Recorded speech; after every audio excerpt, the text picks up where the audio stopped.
Bismillahirrahmanirrahim. Merdeka! Saudara-saudara, rakyat jelata di seluruh Indonesia, terutama saudara-saudara penduduk Kota Surabaya. Proklamasi. Kami, bangsa Indonesia, dengan ini menyatakan kemerdekaan Indonesia. Hal-hal yang mengenai pemindahan kekuasaan dan lain-lain diselenggarakan dengan cara saksama dan dalam tempo yang sesingkat-singkatnya. Jakarta, 17 Agustus 1945, atas nama bangsa Indonesia, Soekarno-Hatta. Kabar gembira kemerdekaan Indonesia disambut sukacita oleh semua lapisan masyarakat hingga pelosok Indonesia. Namun, ternyata perjuangan rakyat Indonesia dalam mempertahankan kemerdekaan dari penjajah belum selesai.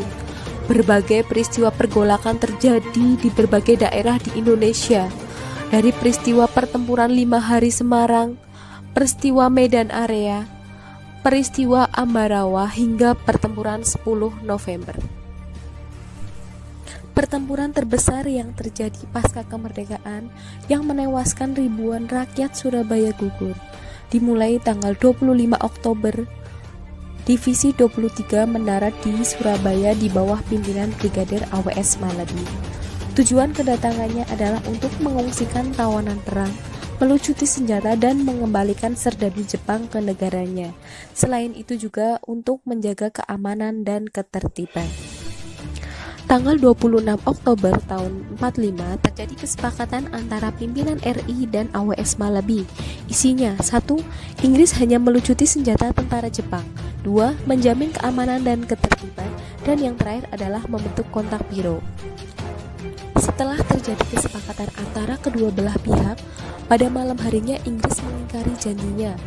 Pasukan peleton dari Field Security Section di bawah pimpinan Kapten Shaw melakukan penyergapan ke penjara Kalisosok. Keesokan harinya dilanjutkan dengan menduduki pangkalan udara, pelabuhan Tanjung Priuk, kantor pos, dan gedung internasional.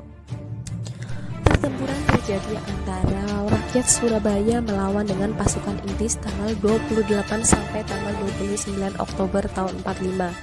Tercatat 18 perwira dan 374 serdadu tewas, sementara pihak Indonesia kurang lebih ada 6.000 orang yang tewas. Melihat kejadian yang terjadi di Surabaya, akhirnya Komandan Pasukan Sekutu menghubungi Presiden Soekarno untuk mendamaikan perselisihan. Tanggal 30 Oktober tahun 1945, rombongan dari Jakarta, yaitu Bung Karno, Bung Hatta, dan Amir Syarifuddin datang ke Surabaya dan disepakati perdamaian kedua belah pihak dengan membentuk kontak biro.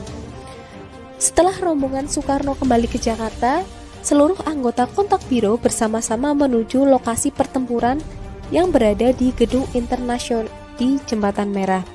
Gedung ini masih diduduki pasukan Inggris, sementara pemuda mengepungnya dari luar. Dengan datangnya Malabi, pemuda menuntut agar pasukan Inggris mengosongkan Gedung Internasional.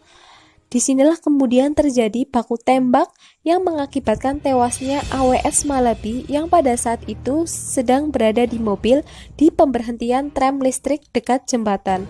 Tiba-tiba mobil yang ditumpangi Malabi meledak dan tewas. Hal inilah yang kemudian memicu kemarahan pasukan Inggris.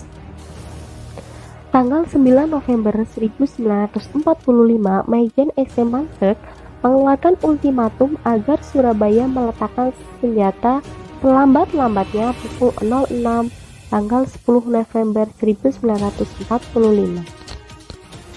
Isi ultimatumnya adalah semua pimpinan Indonesia dari semua pihak di Surabaya harus datang selambat-lambatnya tanggal 10 November tahun 45 pukul 06 pada waktu dan tempat yang telah ditentukan dengan membawa bendera merah putih diletakkan di atas tanah dengan jarak 100 meter dari tempat berdiri lalu mengangkat tangan tanda menyerah. Tanggal 10 November 1945 terjadilah pertempuran sengit di Surabaya. Salah satu tokoh pemuda yang berjuang dalam pertempuran ini adalah Bung Tomo yang telah mendirikan radio pemberontakan untuk mengobarkan semangat juang arek-arek Surabaya. Pada saat itu terjadi pertempuran di Surabaya, Bung Tomo berhasil memimpin dan mengendalikan kekuatan rakyat melalui pidato-pidatonya. Di dalam pidatonya melalui radio yang begitu berapi-api dan selalu dimulai dan diakhiri dengan teriakan takbir, Allahu Akbar. Tokoh lainnya ada Ketut Tantri, seorang wanita Amerika yang juga aktif dalam mengumandangkan pidato-pidato revolusinya dalam bahasa Inggris melalui radio pemberontakan Bung Tomo. Tanggal 10 November 1945, waktu habisnya ultimatum, akhirnya Inggris menggempur Surabaya dari darat, udara, dan laut. Pengeboman terjadi di mana-mana, ratusan orang tewas dan luka-luka. Inggris berhasil menguasai pertahanan pertama di Surabaya.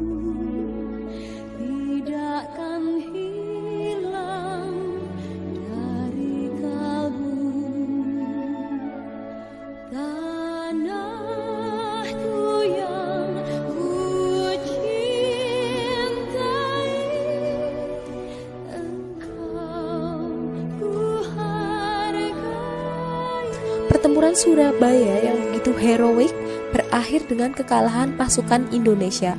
Akan tetapi, hal tersebut membuktikan bahwa rakyat Indonesia rela berkorban dengan mempertahankan kemerdekaan meskipun harus dibayar dengan taruhan nyawa. Dari sekian banyak peristiwa-peristiwa yang terjadi di Indonesia, pertempuran Surabaya lah yang memakan korban sangat banyak, yaitu kurang lebih ada 6.000 arek-arek Surabaya yang tewas dalam pertempuran 10 November. Inilah penyebabnya kenapa tanggal 10 November diperingati sebagai Hari Pahlawan.